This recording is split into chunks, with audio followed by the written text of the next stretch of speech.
Are you gonna? You know when I said, "Can you turn your phone off?" Yeah, I'm just trying to read what you got planned for the show. You're just reading it now. Yeah, I sent it 3 hours ago. I know. Why wouldn't you have read it when I sent it to you? I was doing things. Oh, we'll just wait till you've actually worked out what's in the show, and then we'll. Are we actually sticking to that though? No. Okay, cool. I sent that email to you this morning, so you had time to prepare what you're going to talk about. I had to find it in the spam though.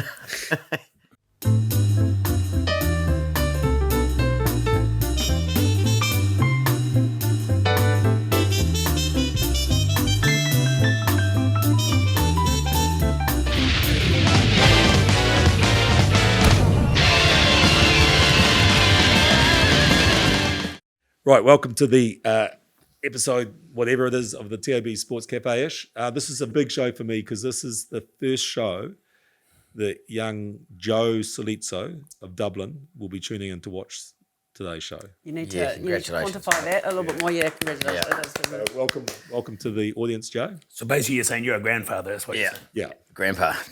Nono. Yeah. Oh, you're putting the Italian spin on it. Yeah. Nice. So I'm sure he'll be watching. Yeah, Yeah. it's pretty cool. Yeah, and Don't their eyes take a few days to open? They're sort of like cats, aren't they? sorry, Macca, your foot is in my shot. I reckon that's good. Sorry. You, No, mate, I won't today. Thank you. Well, congrats. Is it cold or warm? It's not cold enough. What? It's 2 weeks in a row, mate. ask Lee why there's no cold ones.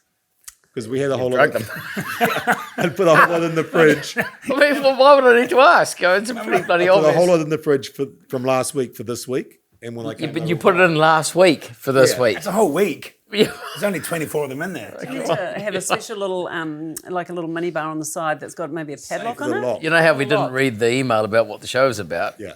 Lee just went, oh, shit, Yeah, there's beer in no my cold fridge. beers. You know? Yeah. And there's no cold beers because he's drunk them. Yeah. You know, it's been a good week for me. I put some money on the number 2 dog and number 2 race, Yeah. and it came in What was it paying? $6.50. Told you, between 5 and 7 on the nose, blue and white stripes. Yeah, I think it might have been black and white stripes. Oops. There's no such thing. Right. It's only blue and white. Is it? Yeah. Well, it came in, and also we won It's money a black solid colour. Yeah. I don't know, that might be number 8. I saw all the greyhounds yesterday, Yeah. One Tree Hill. I think we should The invest in pet a show, greyhound. there were greyhounds everywhere. I think we should invest in the Invest in greyhound. one. Do you It's think? good enough for Ricky Ponting. It's good enough for Rick Solito. Yeah.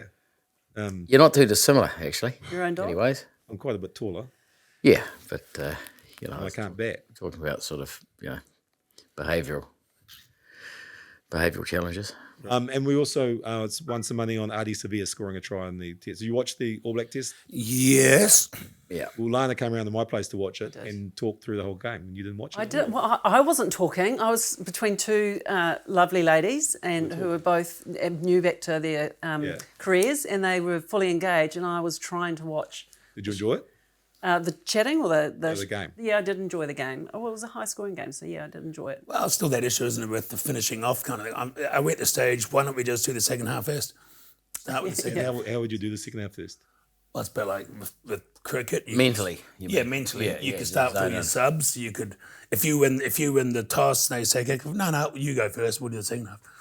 We'll just let them kick off as if it was the second half. So that's our new strategy. We're going to play our second half first. Yeah, but putting your subs on, that wouldn't actually make a lot of difference because half those subs start half. So start your subs. Yeah, start the them impact players. They're like the reverse order of cricket Yeah. scenario, which never works. And if that doesn't work, then you put the backs in the forwards, and the forwards in the backs. Well, let's try something And different. what about also the boxing, Dubois? Yep. He did bloody well, didn't he? Yeah. Although Joshua's always been a bit suspect, hasn't he? To it? Not bad suspect. I mean, he went down 3 or 4 times. I mean, he Yeah. got hiding. Yeah. Well, he got whacked properly, didn't Yeah. The last one was pretty. But have you not? You sort of watched going at some stage. Sorry. No. Every time you put your foot on your knee, it's right in my face. Okay. Well, I shan't do We'll that. see how many times I have to do that during Just the show. something like that for you. Yeah. You've been watching, going. Oh, he's awesome. But if Joshua. but if he gets clouded, he's Almost too physical, and he's almost too well built. He's just robotic. Talking about well built, like there's a thing on the internet at the moment, how to find the ideal man. And Oh God, how did you find that? well, What were you saying? no, it came up. It came up on my search engine. Came up. You know, there's an algorithm, and that algorithm watches what you watch, and then it tunes more stuff that you like. I was to you. researching internet trends, and this is an internet trend, and it's called 666, and the men's got to be 6 foot or above, Yeah. earn at least six-figure income, Yeah. and initially it was have a six-pack, Yeah. but then that gravitated towards being over 6 inches. Yeah, I mean, it's not really fair because what if you had a 10-inch penis and a 2-figure income? Well, Would it lots still of be appealing? dwarves do. I mean, and this is the absurdity of such a thing. I mean, you have a 10-inch penis on a 4-foot person. What's wrong with that? Are we talking about someone relaxed? Are we talking about someone engaged? What are we? See, what you've Where done does it here, come Rick, from? is you've really dragged us down a rabbit hole that, Well, there years ago, that would have been quite a pleasant place to be. And are men responding to that? Because it just Men are angry They'd because be they don't doing- like yeah. being objectified like that. It's not really fair. Oh, that's interesting. Men don't like being objectified. No. I don't think this will make the cut. No. certainly not the 6-inch penis. Let's cut that part out. Yeah, well, is that cut or uncut? What's your ideal man? We could go back. Yeah, I don't have let's, an ideal let's man. focus. Let's focus on why you were there, and I was researching internet trends. Yeah. and so what? I mean, you're giving yourself a pat on the back because 2 out of 3 ain't bad. Well, Well, one out of I'm over you're over 6 foot. oh, well, that's 0 for you. Wow.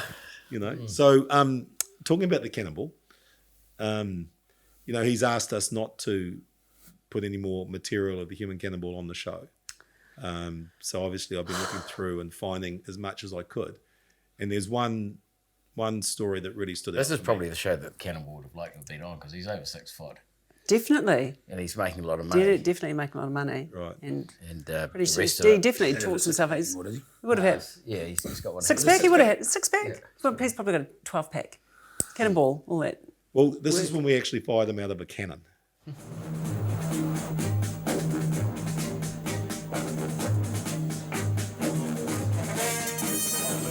It's only a training stick. Just one step closer to the world record.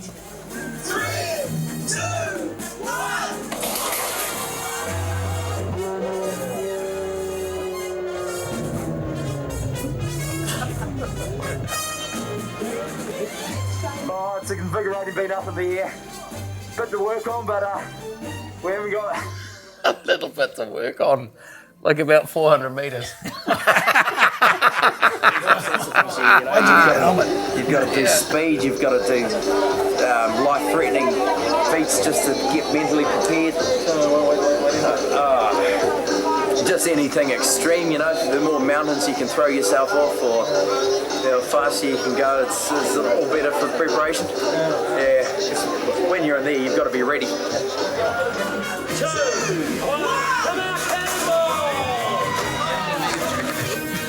Came out like he was expecting to go a long, long way. Look at that. Look at that. Back up. Oh, there you go. Fine and go. He reckoned his knees just about broke his jaw when he took off because it pushed him with such velocity, and he hadn't done the hard and erect. He hadn't gone through his Wasn't ready. entire He process. had a premature launch. And his knees got driven up into his face, and that's why he sort of came out in the pocket. Because it was line. actually the guys from AJ Hackett's helped us build the cannon. And it was basically a bungee. Oh, And fantastic. then they just cut the bungee and And then he go whipped flying. out. It never quite took off as much as the old bungee thing down in Queenstown for them, did it? They No, didn't make as much money out of that one. no, there haven't been as many people coming down and saying, I'd like the cannon ride. Never been reused, never been reused. That'll be in storage somewhere. We should pull it back out. And there'll be some See how other far we use. could get them now. Yeah. I reckon technology's evolved, health and Didn't even safety's come out at evolved. the end of it. The bungee was probably internal. It needs to be out the other side pulling him Well, I hadn't really thought through things like health and safety when I suggested it. with someone else's life. No. No. And he can really suck up pain. I mean, that's Well, one I of know the he is one man that has had a lot of very high pain incidents threshold. in his life. A lot of gingers do have. They've got so many positives. Gingers. I've got lots of gingers as friends. They're intensely loyal, which I think comes of the fact that they're probably.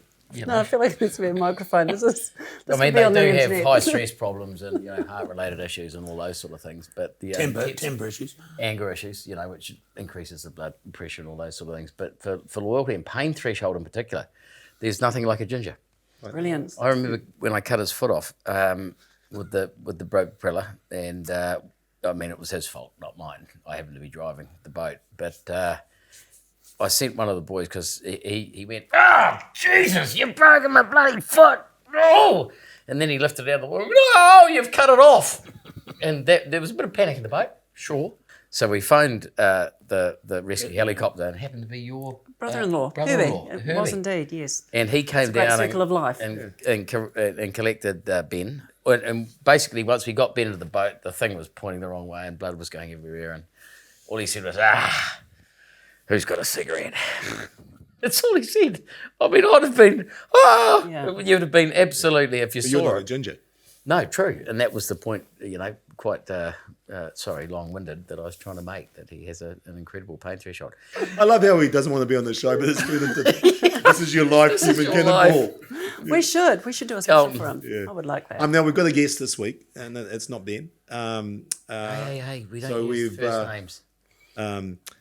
The All Blacks are in town there in Wellington this week playing Australia, second game in the Bledisloe Cup. And joining us, our inside man in the camp, George Bauer.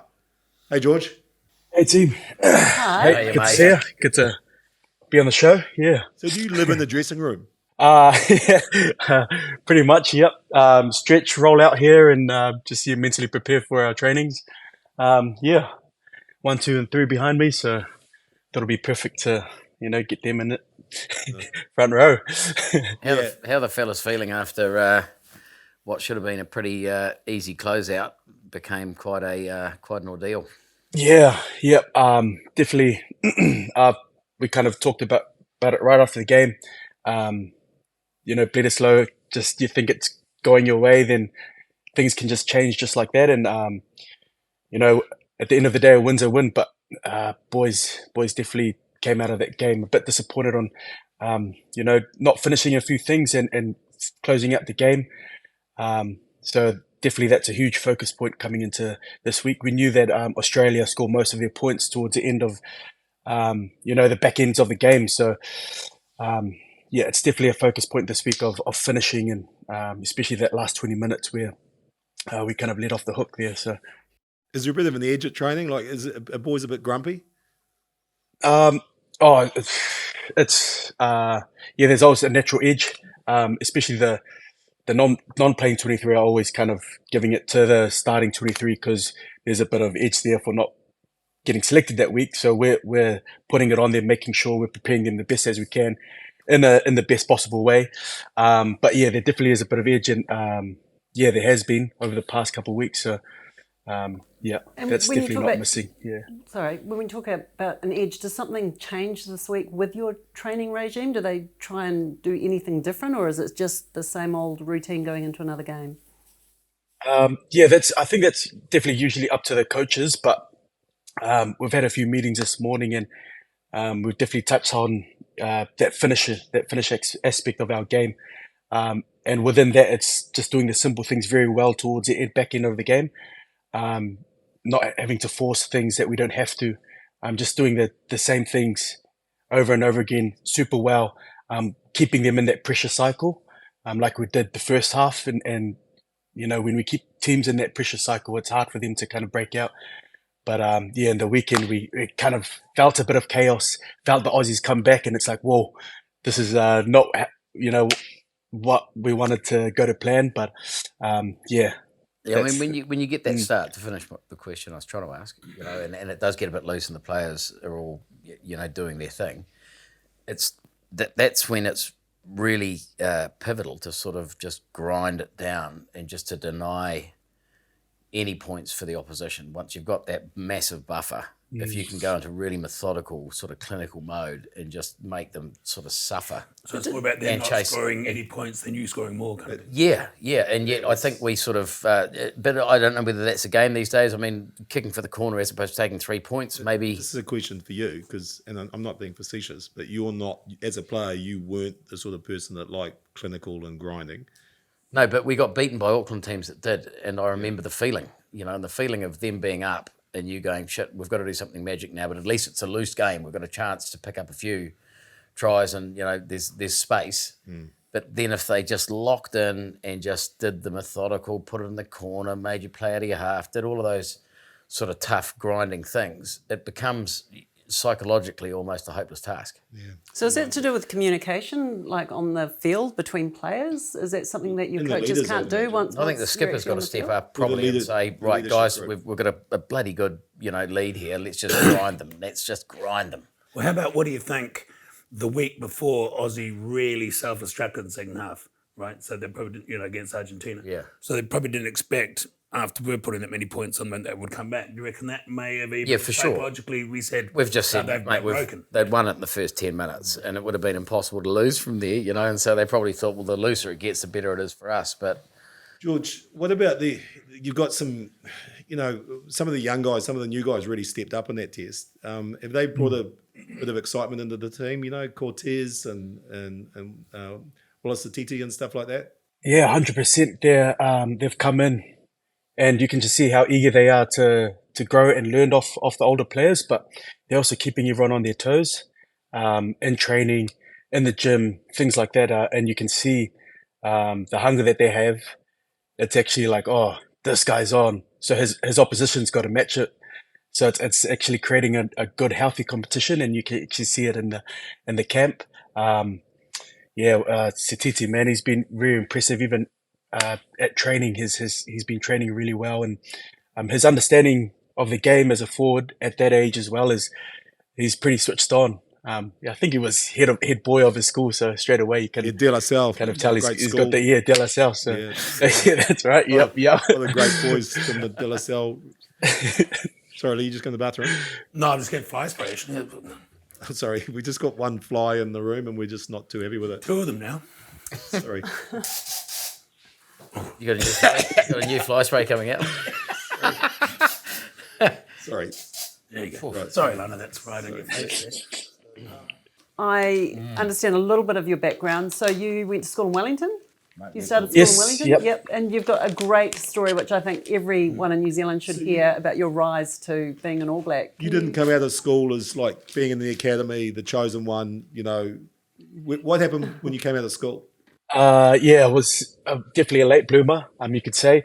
And came out of high school and did a bit of study at Vic Uni, and I was like, not really feeling it, not really igniting anything inside. So I was like, okay, I'll just do a bit of construction and see what the next plan is after that. So I was kind of just doing a bit of labouring, which is good. It taught me, how, you just have to work hard to get money and be disciplined and kind of getting up early for those early starts. And it kind of taught me to be grateful about life and things like that. Because there was a point there when we were earthquake strengthening a bridge in Wellington, and it was, graveyard shifts. We're working night shift. And so we had to drill these holes with these huge drills. I think I've shared the story with you, Rick, and like you're drilling and the drill is just shaking you. Like you can't even stay strong. It's literally shaking you because just how big it is and how big of a hole you're drilling. Anyways, it's night shift and I'm falling off to sleep, and this drill's not even keeping me awake, and that's how tired I was. And that's when I came to realize, I gotta find my purpose, or kind of change up something, maybe move out of home and just go and live in the uncomfortable, whatever it is, to try and find a passion or something or whatever it was. And so that's when I moved down to Dunedin to try and uncomfortable down there. pursue rugby. Dirty South. So but definitely wouldn't take it back for anything. It taught me a lot. It taught me to be grateful for my life that I have now, and it always keeps me grounded. So And when you were a club player in Dunedin, this is before you were sort of on anyone's radar, you were involved in a commercial. Oh yeah, I was so All Blacks were down in Dunedin. I think there was a test in 2017 against Australia, and they were actually about to release their new Adidas jerseys, and so they hit up our rugby club, Harbour Hawks Rugby. They're like, "Oh, do you have a few players that can just put on the jersey and hold some tackle bags, or be a lifter in the lineup just for our promo videos?" So I was like, straight away, put my hand up, and they got me in. So we're in the changing room and we're stripped into the All Blacks kit, full kit, short socks, boots, and I'm like, wow. Sneaking a little video. They told us we're not allowed to record because it hasn't been released, but I sneak in a few videos here and there, and my mates, and we're just all, just buzzing out. And so ends up I'm holding a tackle bag for Kieran Reid, and he has to. I think it's the day off, and he's full on teeing off at me, and I'm just buzzing out because Kieran Reid's just tackling me, time and time again. And then I get a catch. I have to catch a few offloads for Sonny Bill Williams. I think there was one point where my face got in the shot, and they were like, "Oh, reshoot that! Hey mate, can you not step into this area of the field because we don't want your face in the shot?" So I'm like, "Oh man!" So I move out of the shot, but continue to catch the offloads for Sonny Bill. And then I come a few years later, I'm in the Crusaders environment, and I bump into talking to Rito, and I say, "Hey Rito, do you remember the promo you had in Dunedin in 2017 doing the Adidas jumpers?" And he's like, yeah. I was holding the tackle bags, and Rito straight away, he's like, I recognize your face. I recognize that face, man. So that was pretty much a full circle moment for me, and it was pretty special, eh? So, Are you still the music man? Are you still the guitar guy in the All Blacks, or? Yep, still, just a bit. I've kind of been bumped down the picking order. Big Pasilio Tossi, he's coming, and he's quite a talented guitarist. So he's taken over the guitar acts, and I'm the singer now. So, but yeah, still involved heavily with the music in this environment, and singing songs wherever I go, and just trying to keep that kind of side of footy up and alive. So you lead singer? You're lead singer? Actually, in my barbershop quartet, I was a tenor. If you don't know, I was a barbershop quartet singer. So, and I used to sing tenor, which is the highest voice. But yeah, sometimes I like to drift into the lead and take control. But there's nothing like when you go to Fiji, and you hear those beautiful bands, and there's somebody who's got the really high voice, and it's always the biggest Fijian.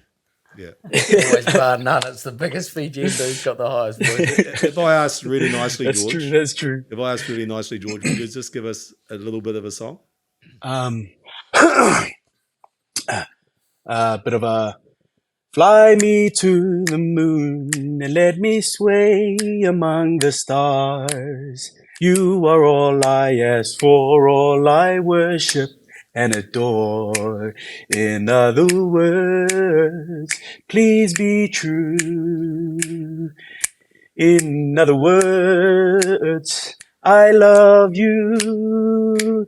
Bum, bum. Come fly with me. Let's fly away.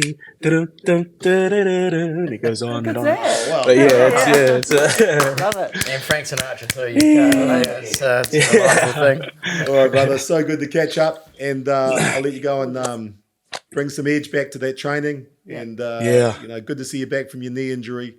And Best of luck for the weekend. Yeah, all the best for the weekend. Thanks, team. Yeah, Thank you. thanks, Good to mate. chat Thank to you you. guys. Nice to talk to you. Take care. Just delightful. I think my great uncle Hang, I think you knew this. He was the first guy to play acoustic guitar in the changing room Was he? back in the late 40s, yeah. Or Hang. Hang in the early 50s. Like invited nationality was he in. from? He was Kiwi.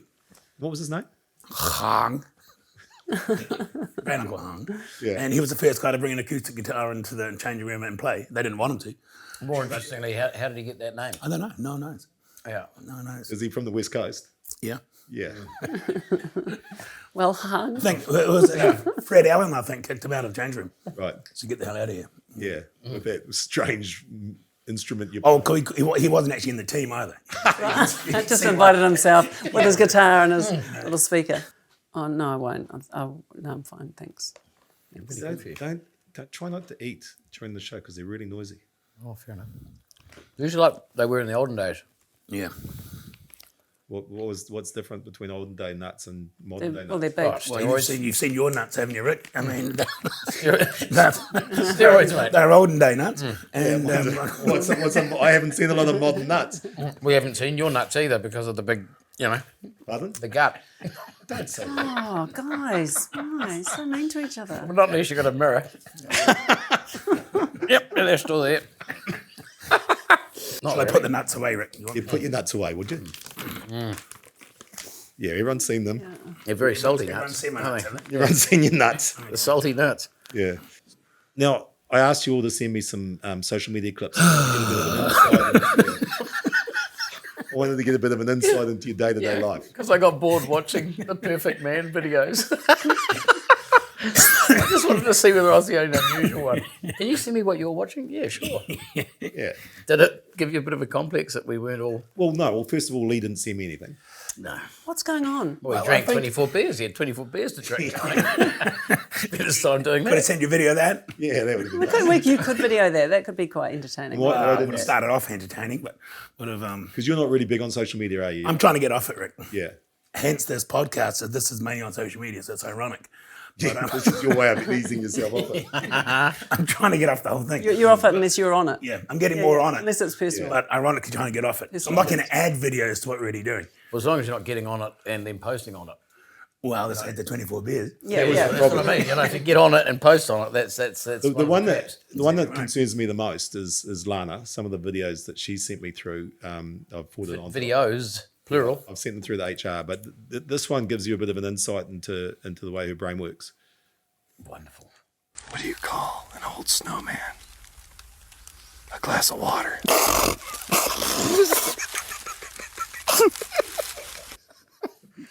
If you're listening on the podcast, it was 3 aliens telling a joke. But it was Lana's just giggling away to herself before the punchline. She was like, Of all the videos I sent you, that was the one you picked. Sorry. Yeah. I sent you some good quality videos last week. you picked this one. You picked that one. I'm going I to picked send some. something in now. You've got Yeah. Just, me. I'm not It's a saying it's nice a high low bar. bar. my confidence is Jesus back. Christ. Yeah. Well, I'll give you. Shit, I'm going to get you a few videos as well. Got tears coming out my eyes. So this is the one. Here's the one that Marc sent me. This is 1970s soccer. Shankly and Clough lead out the teams for this meaningless charity game at Wembley. Everyone seems very friendly. Clark crunched by Smith. It's the first 15 minutes, that's allowed. Tommy Smith, Smith by name, concrete walrus by nature. Kevin Keegan loses it to Billy Bremner, Scotland captain, who is clattered by Keegan. And he goes head to two-footed, play on. But look at Keegan, he wants a rally. And Giles, well, Keegan was asking for that, to be fair. And Johnny Giles did what anybody would do. Oh, there's a proper stramash. Keegan once more. This time he wants a piece of Bremner. Good luck. Let's have a look. Oh, he's lamped Bremner. An innocent ginger. Oh, he's sent them both off. And Keegan's gone taps off. There's no need for that. There goes Bremner. He's kept his white shirt on. My mistake. He's just looking offy, peely wally. That's quite funny. It's so good, isn't it? Brilliant commentary. It was pretty tough back then, wasn't it? Yeah. Imagine the penalties. It was like a charity game. It's the winner of the league versus the winner of the FA Cup played at the beginning of the season, the Charity Shield. But it was a lot more physical, wasn't it, as a game back in the 70s? I think just day-to-day life was a lot more physical in the 70s. The penalties now are just ridiculous, right? Yeah. Can I give you an insight into my social media life? This is what the sort of thing that I... You've done that pretty well over the last few weeks, right? Yeah, and we're quite frankly sickened. Well, the one of the people that I follow is called the Raging Italian, and God damn, I'm walking out, mate. This is not on. The The raging Italian. I mean, sit down. Raging Italian stallion. No, it's not. What's this turning into? Yeah. No, it's not that. It's not what. It's not what you think. It's a guy. I'm thinking he lives in New Jersey, and his kids. He's got a bit of a temper, and his kids challenge. Why didn't you say that at the beginning? You've got to sort of. Well, you interrupted. Well, you've actually got to set the scene now, because our head will go down the rabbit hole that you've created. I'm setting the scene. Watch this, for fuck's sake. Hamburgers last night? I had a few. A few? I made 7 of them. Yeah. Yesterday, I went to the supermarket, I got the chop meat, I home, I mixed the chop meat, I grilled the burgers. You know why? Because I was making myself dinner for the next 2 or 3 nights, plus lunch. I come down today to make dinner. Guess what I find in the refrigerator? I find a empty, dirty Tupperware in there with not even one burger. Oh, that wasn't me who left it in there. Bullshit! It's you and your brother always eating like pigs around here. Got bones. fucking vacuum cleaners. You can't just have 1 or 2 burgers. You gotta eat all of them. Now the fucking Tupperware, you know what? The fucking dirty Tupperware's in your refrigerator. It's like, hey, Dad, right here, pal. Right here. Thanks for the burgers. It's like an optical illusion. He was like Mr. Incredible. Yeah. With the full sleeves, and he was the upside down V, and his legs looked like toothpicks. There was a guy in Dunedin, we had a lot of freaks in Dunedin, Yeah. and one of them we called him Triangle Man. He was a big Greek guy, and he used to wear his pants up to literally above the belly button and unbutton his shirt down to where the pants were.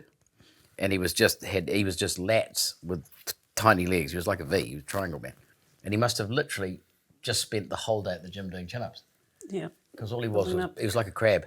I think he'd be quite grateful his kids didn't get his head in the shot. No, but basically they just wind them up and then film them and put them on TikTok. He's become quite a big star. Oh. Have you seen the Italian guy, the old fella, and the son's cutting some prosciutto? Oh yeah, it's He brilliant. cuts it inappropriately, and he just starts losing it. We got to show that. Yeah. That's very, very good. No, actually, so I've been going through some old shows. Name a sports star that we interviewed in the 90s that is still in operation today. Who do you think it is? Mark Todd. No. Ready Teddy. What sport? Who's Ready Teddy? Well, Mark Todd. Mark Todd's horse. A domestic one or an A international one? sports star that we interviewed in the 90s that is still competing at the highest level today. I'm going to tell you, it's Scott Dixon. Watch this. Oh, yeah, okay, good. Have you ever been called a bogan by any of your mates? A bogan? Yeah. No. When did you become an enthusiast in vehicles of the motor? Way before you got your licence. Where does that, you made a bit of a name for yourself well before licence date? Yeah, I've sort of, just been around it my whole life, so it's basically just been in the family. Have you ever grown a mud flap or a fringe? What about black jeans or basketball boots? Basketball Give us a look boots, at your knuckles. Have you? No grease. No, see? No HATE. Are you a good driver out on the roads? No. No, neither am I. No. So I could be quite a good motor racing driver. No. Have you ever got a ticket? Yeah, a few. What for, might I inquire? Ooh. Speeding? At a guess? Yeah, sure. Yeah. When you can we bring it back to a slightly serious discussion? I'd like to. Thank you. When you're racing at those speeds, is there any fear involved? No, you don't really notice it.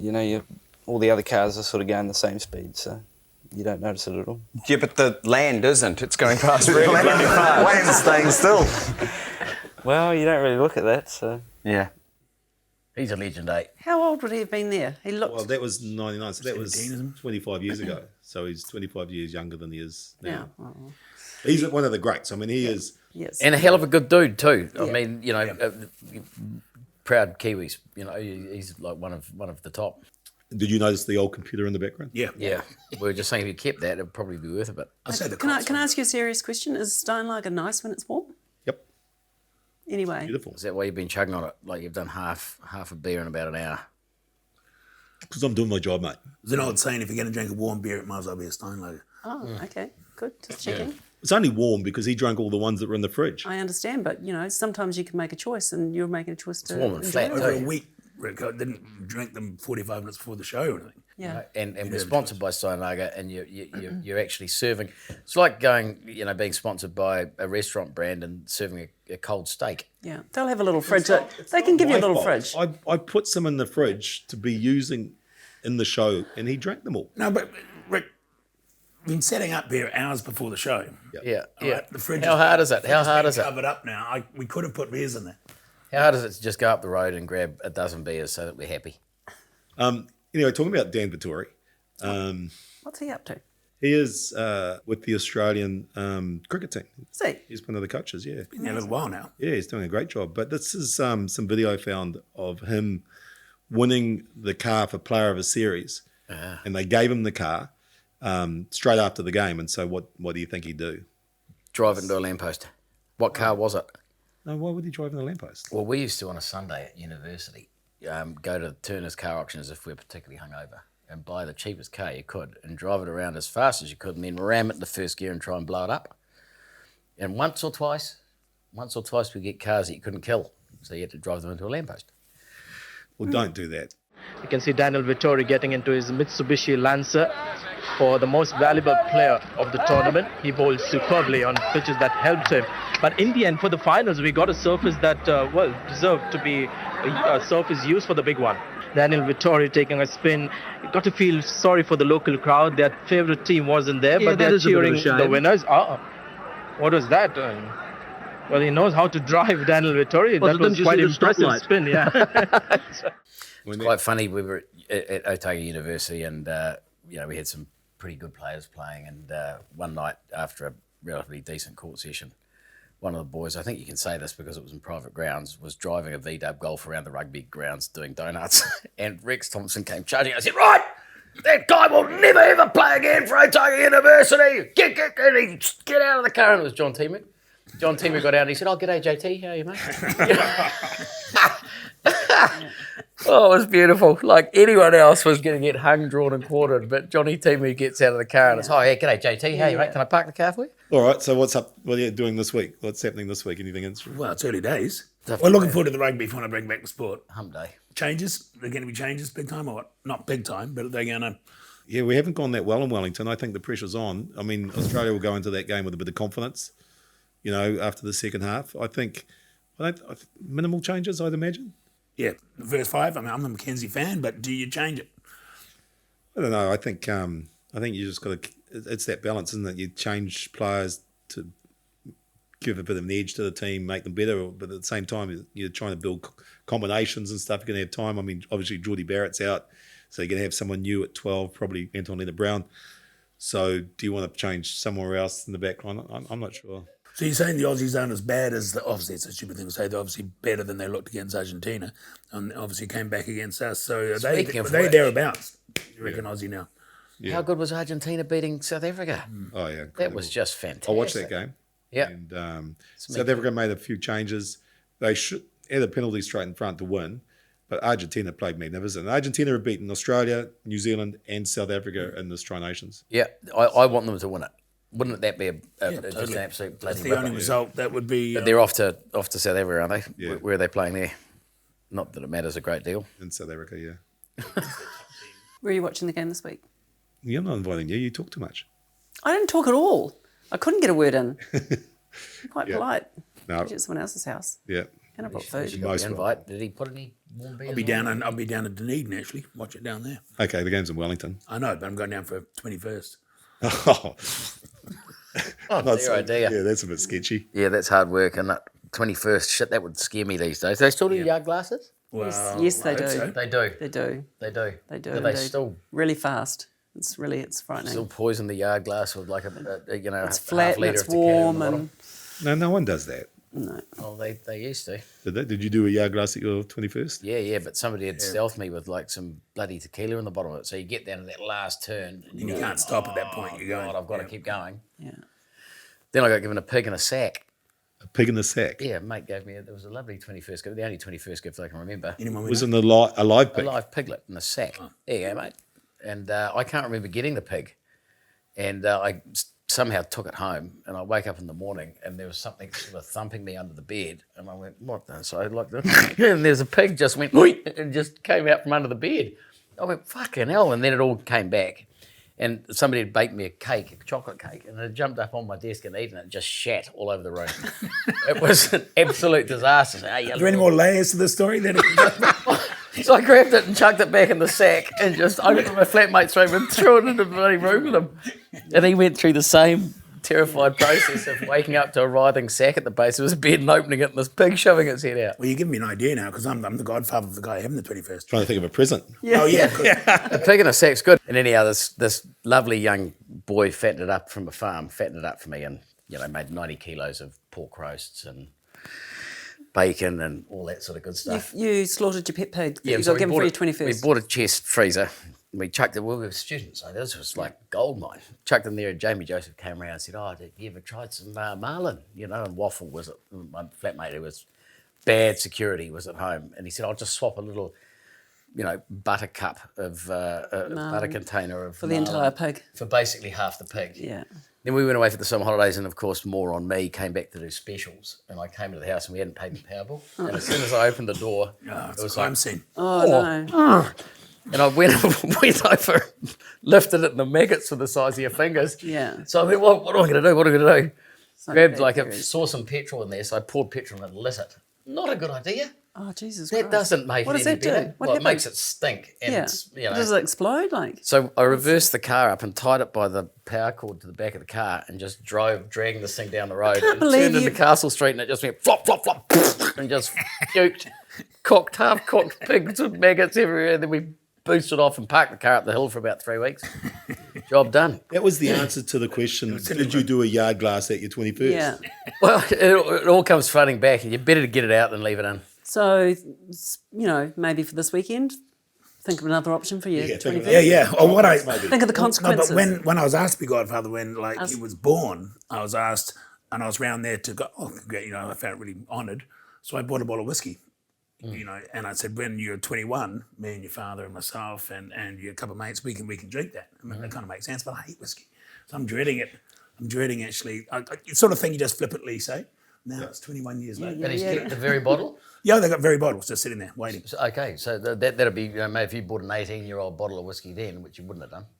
But if you had, it'd be now a 40-year-old bottle of whiskey. By $18. Yeah, that would have been a hell of a bottle of whiskey back then, wouldn't it? No, I don't know. Yeah, it was a decent bottle of whiskey. It had a tube in that round it. Cardboard. They're always decent if you got a tube around them. The Human Cannonball was working for the breweries, and he was the whiskey rep. And when I had my son, he turned up at home with this bottle of whiskey, which I don't think he'd purchased, but it was a very, very special bottle of whiskey, which we proceeded to consume, and I agree. You drank it the night. I should have done that. Got it over and done with. I'm just more worried what will happen after I've done the whiskey. You know what I mean? You'll probably be lucky to get any. That's when I get the pig in the sack. Well, it's a third of a bottle of whiskey, isn't it? That's, yeah. If you can get a pig in the sack. Oh, God. Let's stop now, eh? Good night.